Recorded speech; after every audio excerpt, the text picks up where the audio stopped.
दोस्तों मैं सत्यम मिश्रा आप सभी का टेक लर्नर्स के यूट्यूब चैनल पे स्वागत करता हूं। दोस्तों सीटीटी का प्रैक्टिस सेट नंबर 1 है दोस्तों, जो कि आपके सीटीटी एग्जाम के दृष्टि से महत्वपूर्ण है। दोस्तों छोटे छोटे प्रश्न देख के मत सोचिएगा कि इस टाइप के प्रश्न नहीं पूछते हैं, लेकिन आपको बता दें कि जब से आपका पेपर जो है ऑनलाइन मोड पे स्टार्ट हुआ है, छोटे छोटे प्रश्नों के जो पूछने की दोस्तों मात्रा है वो बढ़ गई है। ठीक है, ऐसे प्रश्न आपकी परीक्षा में ज़्यादा मात्रा में देखने के लिए मिल रहे हैं। चलिए स्टार्ट करते हैं आज के प्रश्न क्लास का पहला प्रश्न कि लवण जो जल का अवशोषण करता है क्या कहलाता है? हाइग्रोस्कोपिक लवण, एनहाइड्रिस लवण, हाइड्रोफिलिक लवण या हाइड्रोफोबिक लवण। तो लवण जो जल का अवशोषण करते हैं क्या कहलाते हैं? हाइग्रोस्कोपिक लवण कहलाते हैं। इस प्रश्न का राइट जवाब ऑप्शन नंबर फर्स्ट हो जाएगा।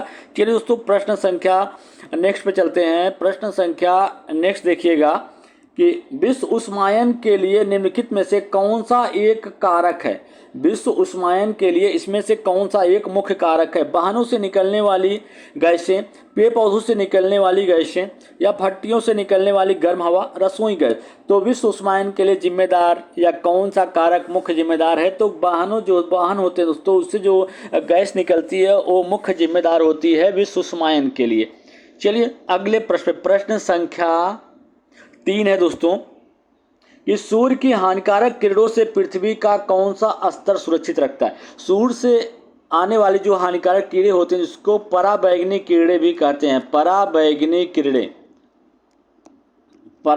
किरणें जो होती हैं उसको पृथ्वी को कौन सा स्तर जो है सुरक्षित रखता है? आयन मंडल, ओजोन स्तर, क्षोभ मंडल या चुंबक मंडल। तो सुरक्षित रखने वाला जो मंडल है वो क्या है? ओजोन स्तर है। ओजोन स्तर होती है, ठीक है। ये ओजोन स्तर जो होती है कहाँ पाई जाती है? समताप मंडल पे पाई जाती है दोस्तों, जो सूर्य से आने वाली पराबैंगनी किरणों को अवशोषित कर लेती है और उसके बदले में ऑक्सीजन मुक्त करती है। और कभी कभी पूछ लेता है कि कौन सा स्तर जो ऐसा होता है जो कि पृथ्वी तल के सबसे नजदीक होता है? पृथ्वी तल के सबसे नजदीक कौन सा स्तर होता है? पृथ्वी तल के नजदीक क्षोभ मंडल पाया जाता है। और आपको बता दें कि एक जब ग्लोबल वार्मिंग की घटना घटित होती है तो जो सबसे ज्यादा गर्म होने वाला स्तर होता है वो क्या होता है? क्षोभ मंडल ही होता है। तो इस प्रश्न का राइट जवाब क्या है? ओजोन स्तर। चलिए अगले प्रश्न संख्या है 4। क्या पूछा है कि 74वें संविधान संशोधन का संबंध क्या है? 74वां जो संविधान संशोधन है उसका संबंध किससे है? ग्रामीण स्थानीय स्वशासन से, शहरी स्थानीय स्वशासन से, राष्ट्रपति की शक्तियों से या संसद की शक्तियों से। तो 74वां संविधान संशोधन जो है उसका संबंध किससे है? शहरी स्थानीय स्वशासन से संबंधित है। और 17वां संविधान संशोधन क्या है दोस्तों? स्पृश्यता का उन्मूलन करना। ठीक है, चलिए 42वां संविधान संशोधन। ठीक है दोस्तों, कुछ संविधान संशोधन ऐसे हैं दोस्तों, इसको मैं एक आपके लिए एक अलग से वीडियो बनाऊंगा जिसमें सिर्फ संविधान को लेकर चर्चा रहेगी कि संविधान में कौन कौन सा संशोधन हुआ है। ठीक है, चलिए अगले प्रश्न पे चलते हैं। प्रश्न संख्या नेक्स्ट है, देखिएगा कि वर्ष 1984 के भोपाल गैस त्रासदी निम्नलिखित में से किस गैस के रिसाव के कारण हुई थी? कभी कभी पूछ लेता है कि भोपाल गैस त्रासदी कब घटित हुई थी, तो पता होना चाहिए कि 1984 में घटना घटित हुई थी। और किस गैस के रिसाव के कारण हुआ था ये भी जान लीजिए। मिथाइल आइसोसाइनेट के कारण, नाइट्रस ऑक्साइड, मीथेन या कार्बन मोनोऑक्साइड के कारण। तो कार्बन मोनोऑक्साइड दोस्तों कहाँ से? वाहन जो चलते हैं दोस्तों सड़क पे उसके धुएं में कार्बन मोनोऑक्साइड पाया जाता है। और ये बता दें कि भोपाल गैस त्रासदी किस गैस के रिसाव के कारण घटित हुई थी? तो मिथाइल आइसोसाइनेट के कारण घटित हुई थी। ठीक है, और मीथेन का कभी कभी रासायनिक फार्मूला पूछ लेता है तो CH4 होता है। ये जुआरी करने वाले जो पशु होते हैं, धान का जो खेत होता है उसमें उत्पन्न होता है, धान का खेत।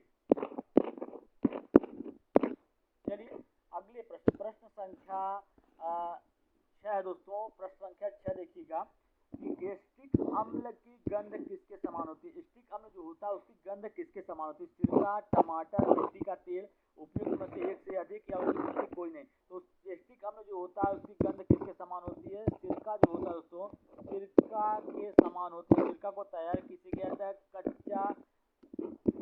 कच्चे गन्ने के रस, कच्चा गन्ना का जो रस होता है दोस्तों उससे तैयार किया जाता है। ठीक है, गन्ने के रस से सिरका बनता है। इस प्रश्न का राइट जवाब क्या है? ऑप्शन नंबर फर्स्ट है। चलिए अगले प्रश्न संख्या नेक्स्ट है कि साइना नेहवाल का जन्म किस जिले में हुआ था? सिरसा, फतेहाबाद, रेवाड़ी या हिसार? तो साइना नेहवाल का जन्म कहाँ पे हुआ था? हिसार में हुआ था। तो इस प्रश्न का राइट जवाब ऑप्शन नंबर 4 है। चलिए अगले प्रश्न संख्या 8 है दोस्तों। क्या पूछा देखिएगा कि दही में निम्नलिखित में से कौन सा अम्ल पाया जाता है? जो दही होती है, तो दही का निर्माण दोस्तों आप सभी को पता है कि दही का निर्माण किससे होता है? दूध से होता है। और दही में कौन सा अम्ल पाया जाता है? दही में लैक्टिक अम्ल पाया जाता है। क्या पाया जाता है? लैक्टिक अम्ल जो होता है वो दही में पाया जाता है। ठीक है, इस प्रश्न का राइट जवाब क्या होगा? ऑप्शन नंबर सेकंड हो जाएगा। और पूछे फार्मिक अम्ल दोस्तों कहाँ पाया जाता है? जो चींटी होती है, चींटी या मधुमक्खी जो होती है दोस्तों, चींटी के डंक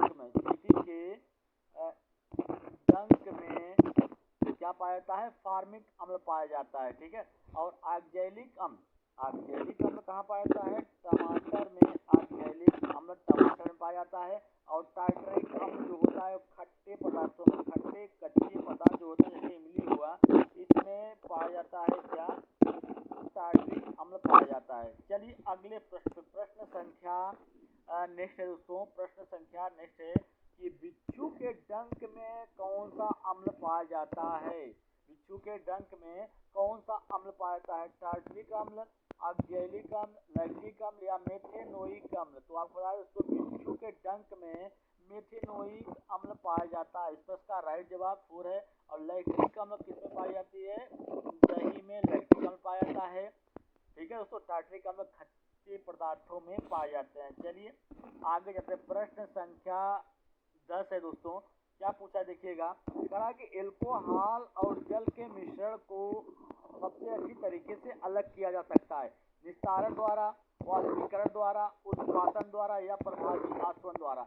तो एल्कोहल और जल के मिश्रण को सबसे अच्छे तरीके से अलग किया जाता है प्रभावी आसवन विधि के द्वारा, उसको अलग किया जाता है। चलिए अगले प्रश्न संख्या 11 है दोस्तों और आज की क्लास का अंतिम प्रश्न कि काजीरंगा राष्ट्रीय उद्यान निम्नलिखित में से किसके लिए प्रसिद्ध है? तो सबसे पहला सवाल होना चाहिए कि काजीरंगा नेशनल पार्क जो है वो कहाँ पे अवस्थित है? तो आपको बता दें दोस्तों काजीरंगा नेशनल पार्क जो है वो असम में अवस्थित है। और यह किसके लिए प्रसिद्ध है? एक सिंग वाला जो गैंडा है वो यहीं पे पाया जाता है। इस प्रश्न का राइट जवाब ऑप्शन नंबर सेकंड हो जाएगा। तो इसी तरीके से अन्य वीडियो के साथ मैं फिर मिलूंगा, तब तक के लिए धन्यवाद।